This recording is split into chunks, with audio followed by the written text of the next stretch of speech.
Bismillahirrahmanirrahim. Assalamualaikum warahmatullahi wabarakatuh. Kami dari kelompok perang gurun Irak-Iran. Saya Asri Nurilia Maharani. Selanjutnya nanti akan ada Agus Triadi dan Fajar Muhammad Dipa. Pertama-tama saya akan menjelaskan sejarah Perang Teluk Pertama, di mana Perang Teluk Pertama ini merupakan asal mula dari terjadinya Perang Irak-Iran. Konflik ini bermula ketika Presiden Irak Saddam Hussein, yang dikenal sebagai pemimpin yang brutal serta memiliki ambisi tinggi, berniat untuk merebut wilayah Khuzestan yang merupakan wilayah penghasil minyak dan dihuni banyak penduduk beretnis Arab. Adanya keinginan untuk merebut wilayah Sungai Shat al-Arab yang berada di wilayah perbatasan Irak dan Iran menuju jalur Teluk Persia. Selain itu, Saddam juga khawatir terhadap resolusi Iran pada tahun 1979, di mana revolusi tersebut berhasil meruntuhkan dinasti Pahlavi dan mendirikan Republik Teokrasi Islam aliran Syiah di bawah pimpinan Ayatullah Khomeini. Pengaruh revolusi Iran ini juga dikhawatirkan dapat mempengaruhi perkembangan Irak, yang dimana Saddam sangat tidak ingin kekuasaannya diruntuhkan begitu saja oleh revolusi. Alih-alih menyangkal revolusi Iran, Irak memutuskan melancarkan invasi ke Iran pada 22 September 1980. Terjadi perang, dan disinilah terjadi Perang Teluk Pertama atau Perang Teluk Persia, dan menyerang wilayah Khuzestan dengan dukungan dari Arab, Kuwait, Eropa, dan Amerika Serikat. Sedangkan Iran mendapat bantuan dari Suriah, Libya, dan Yaman Selatan. Semenjak invasi dimulai, pemerintahan Iran mulai merekrut milisi rakyat untuk memperkecil pertahanan yang terbukti mampu menghambat gerak laju Irak pada saat itu. Yang secara teknis Irak memiliki senjata yang lebih kuat dibandingkan Iran. Bahkan Iran terus melakukan serangan balik terhadap Irak dengan milisi-milisi rakyatnya yang lebih banyak dibandingkan dengan Irak.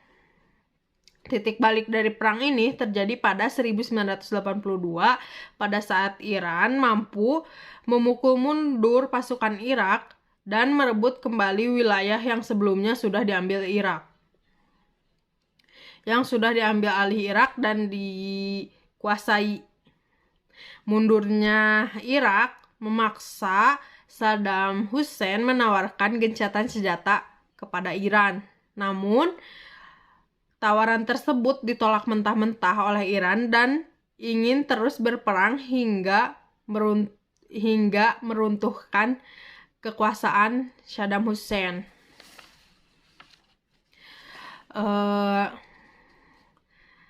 Setelah terjadi serangan balik antara Iran dan Irak, di tahun yang sama perang telah memasuki fase buntu, di mana kedua negara terus saling melakukan serangan balik, tetapi tidak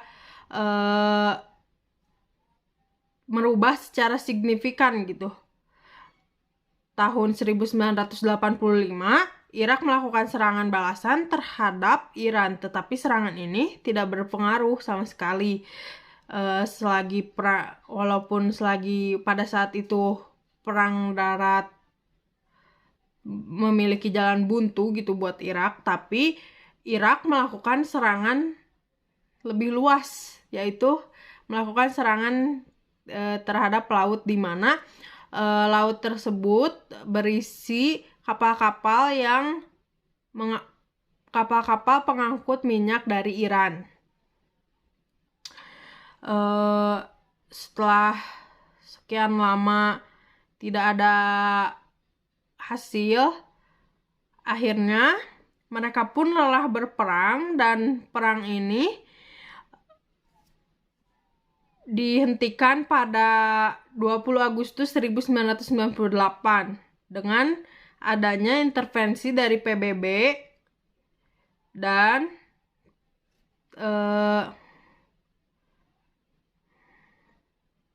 keduanya sepakat menghentikan perang ini gitu, karena perang ini menyebabkan rusaknya ekonomi terhadap kedua negara dan mempengaruhi harga minyak di dunia. Sekian, mungkin selanjutnya akan dilanjutkan oleh Saudara Agus. Bismillahirrahmanirrahim. Assalamualaikum warahmatullahi wabarakatuh. Terima kasih Saudara Asri atas pemaparannya. Selanjutnya saya akan meneruskan pembahasan mengenai Perang Irak-Iran. Perang Irak-Iran yang terjadi pada 1980 hingga 1988 merupakan salah satu konflik terparah di Timur Tengah hingga saat ini. Perang Irak-Iran ini merupakan perang paling berdarah di dunia yang terjadi sejak Perang Dunia Kedua. Lebih dari 1 juta prajurit tewas, sementara jumlah pengungsi mencapai lebih dari 2 juta jiwa. Dalam 8 tahun pertempuran, kerugian yang harus ditanggung kedua pihak mencapai minimal 300 miliar US dollar, menjadikannya pula sebagai salah satu perang paling mahal di dunia. Problematika geopolitik tentu tidak dapat dilepaskan dari perang Irak-Iran ini. Syarat al-Arab sebagai kunci dari geopolitik itu sendiri, yang mana pada 1970 hingga 1980 negara-negara di Timur Tengah sedang menikmati kelimpahan sumber daya alam berupa minyak bumi dan gas. Irak dan Iran bahkan menjadi dua negara penghasil terbesar kedua hasil alam tersebut di belakang Arab Saudi. Namun, Irak kurang diuntungkan dalam persaingan ini. Irak hanya memiliki garis pantai sepanjang kurang dari 50 km yang kurang ideal jika dimanfaatkan untuk lalu lintas kapal tanker minyak dan gas. Di sisi lain, Iran memiliki garis pantai yang jauh lebih panjang, yaitu sepanjang Teluk Persia. Garis pantai tersebut belum termasuk sebuah muara sungai yang cukup dalam. Pertemuan antara sungai Efrat dan Tigris yang menjadi perpanjangan Teluk Persia yang bernama Shat al-Arab. Permasalahan wilayah Shat al-Arab sendiri terkait dengan keinginan Irak untuk membangun pelabuhan untuk transit kapal tanker pengangkut migas. Pada 1968, Irak telah merencanakan untuk menguasai Shat al-Arab secara penuh demi menjadi hegemoni di kawasan Teluk Persia. Namun, karena Shat al-Arab lebih dekat dengan Iran, rencana tersebut akhirnya kandas. Irak sebenarnya telah mendapatkan hak Shat al-Arab pada tahun 1937. Namun, sejak Perang Dunia II berakhir, Iran semakin sering melanggar perbatasan dan kapal-kapal tersebut, terutama tanker, kerap memasuki Shat al-Arab tanpa perizinan. Persengketaan tersebut semakin memanas dan menyebabkan kedua negara menurunkan militer masing-masing di wilayah perbatasan dan hampir saja terjadi perang pada tahun 1969. Lalu mengapa Shat al-Arab ini begitu diperebutkan? Terdapat 3 faktor utama. Yang pertama, karena wilayah yang notabene merupakan muara sungai tersebut memiliki kedalaman yang mencukupi untuk dilewati kapal-kapal tanker minyak yang kebanyakan berukuran raksasa. Pada akhir 1960-an menjadi periode penuh optimisme bagi banyak negara Timur Tengah karena eksplorasi berbagai sumber minyak tanah. Alhasil, kebutuhan akan infrastruktur industri migas meningkat, termasuk kebutuhan akan pelabuhan penyalur minyak dari sumur atau kilang menuju kapal-kapal tanker. Kedua, terkait dengan persaingan Arab dan Persia.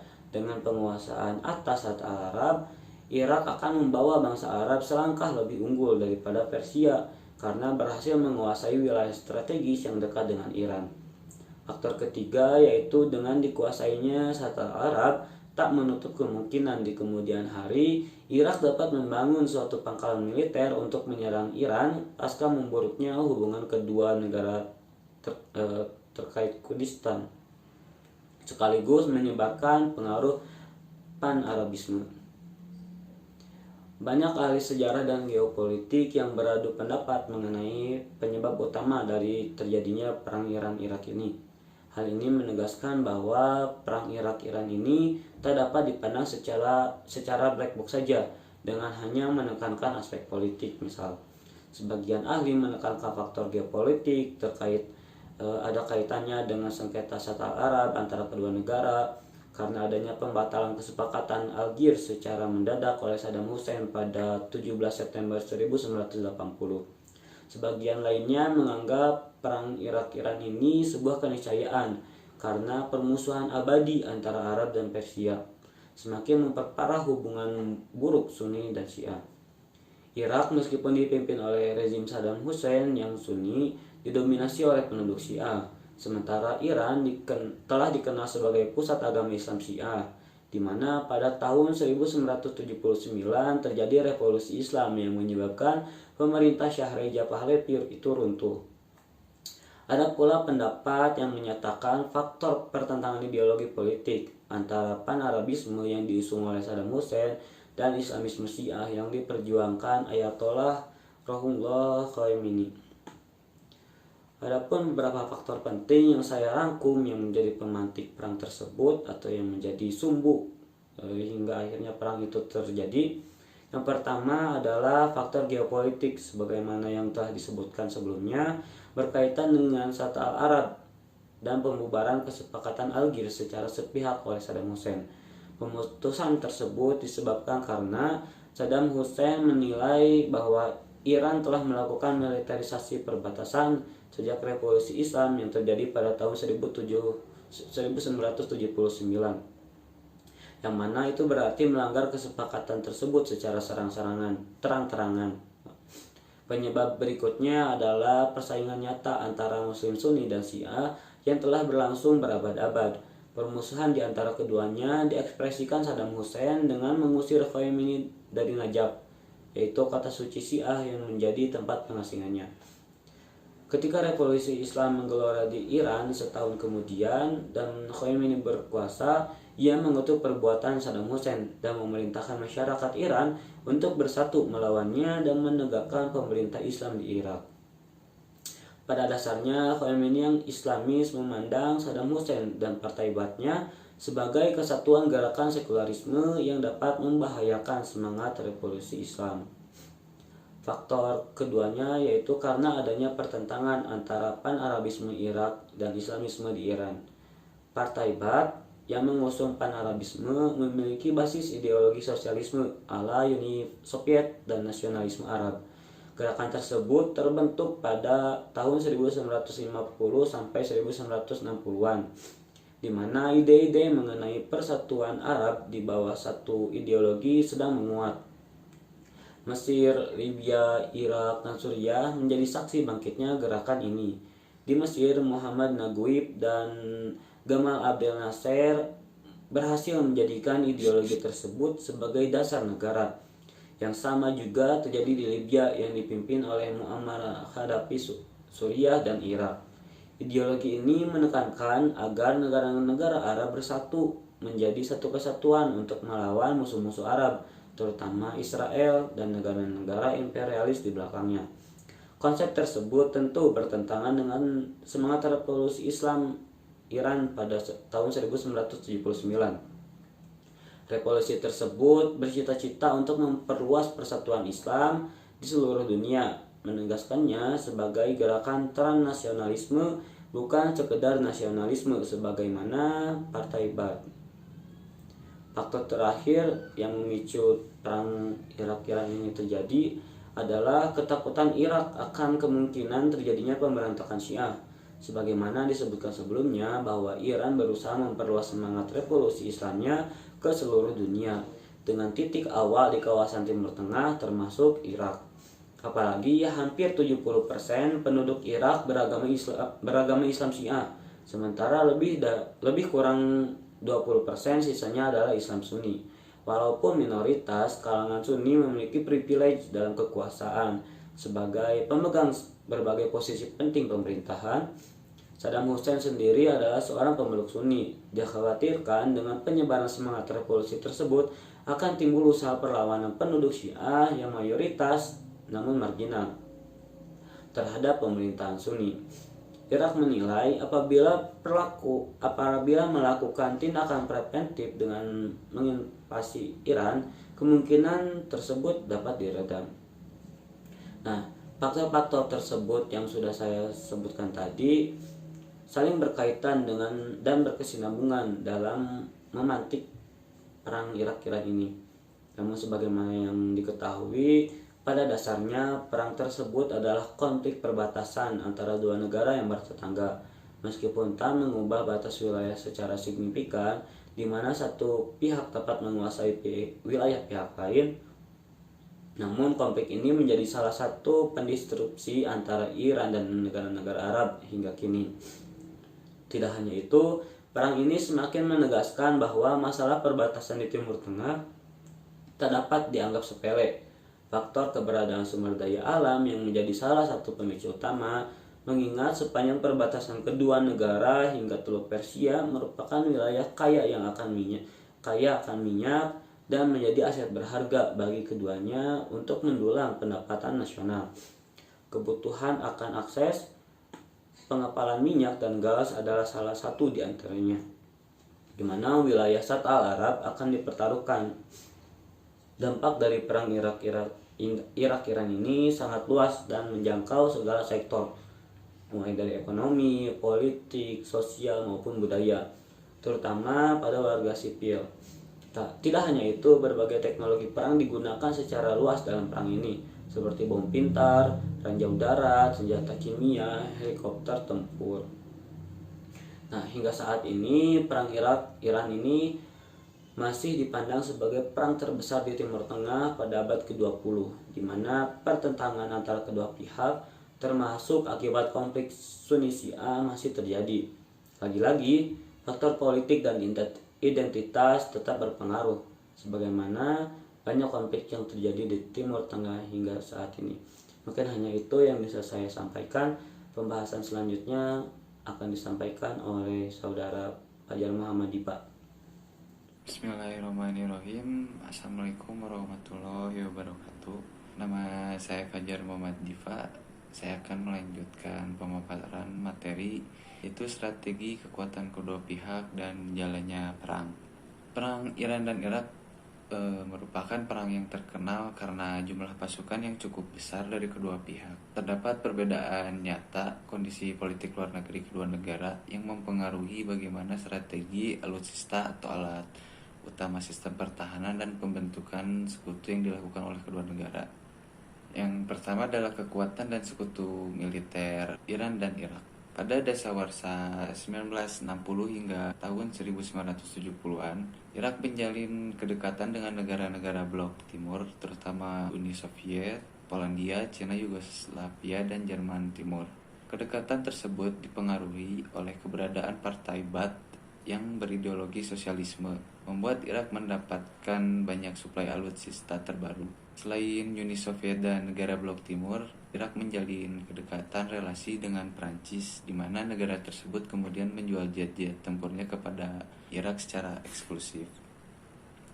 Lalu negara-negara Arab, terutama Mesir, Arab menjadi pihak yang paling getol mendukung Irak dengan argumen bahwa dengan kemenangan Irak, bangsa Arab dapat menjadi hegemon dan menguasai Teluk Persia yang merupakan wilayah paling strategis di Timur Tengah, sekaligus mendominasi politik regional atas Iran yang berbangsa Persia.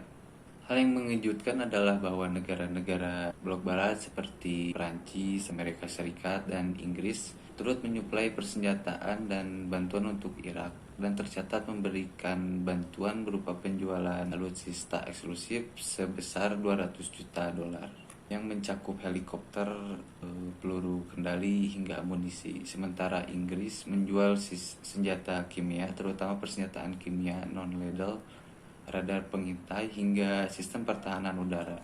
Dukungan negara-negara barat tersebut menunjukkan bahwa mereka berusaha melawan hegemoni Iran yang berusaha menguasai kawasan tersebut dan menyebarkan semangat revolusi Islam. Selain melakukan external balancing dengan membeli berbagai alutsista, terutama dari blok timur, Irak juga meningkatkan kuantitas personel militernya dengan memiliki 1.500.000 personel militer. Di sisi lain, karena Iran kehilangan dukungan internasional semenjak revolusi Islam, Iran mengandalkan pasar gelap untuk persiapan suku cadang dan persenjataan tambahan. Namun Iran mendapat dukungan dari milisi-milisi Kurdi yang berjuang melawan penindasan pemerintah Irak. Selain itu, Korea Utara, Libya, Suriah, dan juga Israel mendukung Iran atas dasar permusuhan antara Arab dan Israel yang telah berlangsung sejak tahun 1948. Irak mengandalkan para militer bersenjata yang telah terbentuk setelah revolusi, diantaranya pasukan pengawal revolusi Islam, pasukan mobilisasi rakyat atau Basij, dan Brigade Quds. Para militer tersebut bertugas untuk memobilisasi masyarakat sipil Iran untuk mendukung pertempuran, seperti dengan pembentukan sukarelawan, pelatihan wajib militer, dan indoktrinasi. Iran mengerahkan seluruh elemen masyarakat termasuk anak-anak yang dinamakan dengan sistem pertahanan rakyat semesta yang diperkirakan mencapai jutaan. Lalu ada jalannya perang. Bagaimana sih jalannya perang antara Irak dan Iran? Pada dasarnya kedua pihak sama-sama menggunakan taktik ofensif dan defensif yang berlangsung secara periodik. Irak dengan alutsistanya yang lebih canggih, hasil dari pembelian dari negara blok timur secara masif sepanjang tahun 1970-an, bukan ofensif terlebih dahulu pada tahun 1981 ke Iran. Ketika Angkatan Udara Irak berhasil melakukan serangan spontan pada target-target penting di sepanjang perbatasan. Dengan lumpuhnya Angkatan Udara Iran di perbatasan, Irak berhasil menguasai kota Khorramshahr melalui serangan darat, di mana kota ini merupakan kota industri penting Iran. Tak hanya itu, Irak juga berhasil mengepung dua kota sekaligus yang berdekatan dengan Shatt al-Arab, Abadan, dan Ahvaz. Setelah 4 bulan mengalami pengepungan dan invasi dari darat dan udara, Iran melancarkan serangan balik pertama pada Januari 1981 yang terlebih dahulu membebaskan Sangerd, Abadan, dan Ahvaz. Pasukan Iran yang terdiri atas pasukan reguler dan pasdaran dan dilindungi kendaraan lapis baja bergerak maju ke wilayah Dezful guna menguasai Shatt al-Arab. Tujuan utama mereka adalah merengsek masuk ke perbatasan Irak yang kala itu dikawal dengan baik. Meskipun sempat kecolongan, Irak berhasil merespon dengan mengerahkan divisi lapis baja mereka, terutama seperti T-65 dan T-62. Pertempuran ini tercatat sebagai salah satu pertempuran lapis baja terbesar di dunia. Maksudnya seperti T-62 dan T-55. Irak kehilangan 45 sampai 55 tank, sementara Iran kehilangan lebih dari 200 tank dari 330 tank. Pada tahun 1982 hingga 83, ini menjadi ajang dimulainya taktik gelombang manusia yang dilancarkan Iran untuk melancarkan serangan balik yang lebih kuat untuk melawan Irak. Taktik ini menitik beratkan pada kuantitas pasukan, di mana barisan terdepan adalah pasukan Basij yang terdiri atas orang tua dan anak-anak. Mereka bertugas untuk membersihkan ranjau dan berbagai rintangan guna memudahkan pasukan pasdaran dan reguler di belakangnya untuk lebih jauh maju. Periode ini juga menguak kelemahan militer Irak, yaitu seringkali kewalahan dalam menghadapi agresi dengan pasukan yang berjumlah besar. Lalu pada pertengahan 1982, ini merupakan seolah menjadi titik balik di mana Iran membalas menyerang Irak. Target mereka ialah Basra, itu kota pelabuhan Irak yang berada di jantung Shatt al-Arab. Dengan taktik gelombang manusianya, tetapi gagal karena militer Iran yang telah belajar dan berbenah melawan serangan gelombang manusia Iran dengan melakukan pemasangan jaring parit, ladang ranjau, senapan mesin, artileri, dan dukungan dari udara seperti pesawat, jet, dan helikopter. Periode berikutnya yaitu pada 1984 sampai 1986. Ini merupakan ajang penggunaan senjata kimia oleh Irak secara luas. Senjata ini efektif karena dapat menahan laju pasukan musuh tanpa harus berhadapan satu sama lain. Dengan senjata kimia tersebut, Irak mampu menciptakan kekacauan dalam strategi gelombang manusia Iran, sekaligus memukul mundur pasukan gelombang manusia dari Iran. Peluru kendali Scud yang datang dari Uni Soviet turut dikerahkan dan menjadi keuntungan tersendiri bagi Irak. Fokus pertempuran pada periode ini adalah saling menguasai wilayah rawa-rawa, di mana rawa-rawa menjadi lokasi strategis untuk penempatan basis pertahanan. Oleh karena itu, taktik gelombang manusia Iran mulai kurang efektif dalam menghadapi pertahanan berlapis Iran, terutama dalam ofensif bertajuk Operation Dawn atau Operasi Fajar. Terlebih, suplai persenjataan Iran semakin terbatas dan jumlah pasukan pasdaran yang bertempur di garis depan semakin menipis. Iran mulai mengubah strategi, tak lagi berfokus pada perebutan kota, namun dengan berusaha menguasai semenanjung Al-Faw yang merupakan mulut dari Syat al-Arab, dengan harapan Iran dapat mengontrol arus distribusi minyak yang awalnya masuk wilayah Irak. Lalu setelah Al-Faw direbut, minyak tersebut akan masuk ke wilayahnya. Selain itu, dengan menguasai Al-Faw, Iran mendapat akses ke Kuwait sebagai usaha untuk mengekspor pengaruh revolusi Islam. Meskipun berhasil, Al-Faw direbut oleh Iran, namun pada tahun 1988 Al-Faw dapat direbut kembali oleh Irak. Selanjutnya, periode akhir pertempuran itu dimulai pada tahun 1987, di mana Irak semakin memperkuat pertahanan mereka dengan berbagai alutsista termasuk kawal berduri, ranjau darat, dan memagari Syat al-Arab dengan ranjau laut serta elektroda agar sukar ditembus oleh pasukan Iran. Irak memanfaatkan keberadaan milisi Mujahidin Khalq untuk membombardir dan meneror penduduk Iran dengan bom bunuh diri dan serangan roket. Melihat peperangan yang semakin meluas ke Teluk Persia dan semakin menjadi-jadi, Iran melancarkan operasi Karbala. Namun tetap saja pertahanan Irak jauh lebih unggul, di mana pada akhir tahun 1987 Irak memiliki lebih dari 800.000 pasukan hasil wajib militer dan rekrutmen anyar serta 5.000 kendaraan lapis baja. Pilot-pilot asing dari Uni Soviet dan negara-negara Arab juga didatakan lebih dari 900 pesawat tempur. Operasi terakhir dalam perang ini adalah Operasi Tawakalna al-Allah pada 25 Mei 1988. Dengan mengeringkan rawa-rawa di sekitar Syat al-Arab, operasi ini dilakukan setelah Irak berhasil merebut kembali semenanjung Al-Faw, tentu saja dengan keterlibatan senjata kimianya. Setelah 8 tahun berperangan, Iran telah kehilangan lebih dari 200.000 pasukan, di mana sebagian besar diantaranya adalah pasukan para militer Basij yang dilibatkan dalam strategi gelombang manusia. Alutsista Iran dapat dikatakan benar-benar ludes ketika akhir perang, di mana Iran hanya memiliki 600 artileri, 75 pesawat tempur, dan 70-90 helikopter. Lalu pada 20 Agustus 1988, perang dinyatakan berakhir setelah kedua pihak menyatakan damai dan menandatangani kesepakatan di Jenewa, Swiss yang diprakarsai oleh PBB. Meskipun begitu, perundingan sempat berjalan alot karena klaim kedua negara atas wilayah penguasaan termasuk Syat al-Arab tak kunjung usai. Kesepakatan damai tersebut diperkuat dengan resolusi Dewan Keamanan PBB nomor 598. Lalu kemudian PBB membentuk UNIMOG sebagai pihak yang memantau hubungan kedua negara termasuk masalah perbatasan. Sekian pemaparan materi dari saya. Mohon maaf jika ada kesalahan kata. Wassalamualaikum warahmatullahi wabarakatuh.